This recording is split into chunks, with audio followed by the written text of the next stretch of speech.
Becoming a firefighter is more than a career, it's a calling. At Charlotte Fire, we're looking for those ready to answer that call. Individuals driven by purpose, passion, and a desire to make a difference. Our open house welcomed aspiring firefighters from all backgrounds to explore what it means to serve one of the nation's leading fire departments.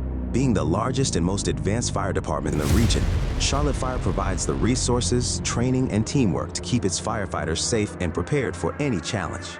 I know Charlotte's got a lot more opportunities to work with.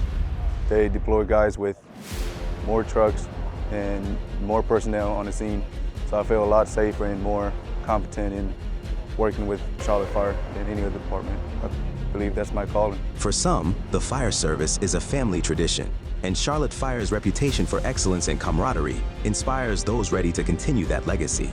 My parents just retired, my brother's on the department, and I've kind of grown up around the fire service. Charlotte Fire is notably one of the best in the country. From growing up around it, having friends that are on the department, they love their job.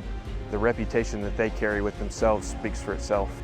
Others are drawn to firefighting because it's a chance to serve their community while testing their physical and mental limits. At Charlotte Fire, they find a role that is as rewarding as it is demanding. It utilizes all my strengths, it serves my community, and I kind of get a little bit of everything. You know, you work your mental, you work your physical. The community is just really important to me, and serving my community is really important to me too. And for a few, the decision is deeply personal. Every firefighter has a story, and every story fuels the commitment to save lives and serve the city they call home. My life was saved by a firefighter when I was 3 years old. Me and my mother were in a house fire. A crew went in there, saved both of our lives. You know, someone saved my life and my mother. I feel like it's my duty to the city of Charlotte that I love, to my brother, to my mother. My daughter, she's 7 years old. She's like, "Daddy, are you gonna become a hero?" And I'm like, "Big girl, I hope so," you know. Bravery begins here. Join Charlotte.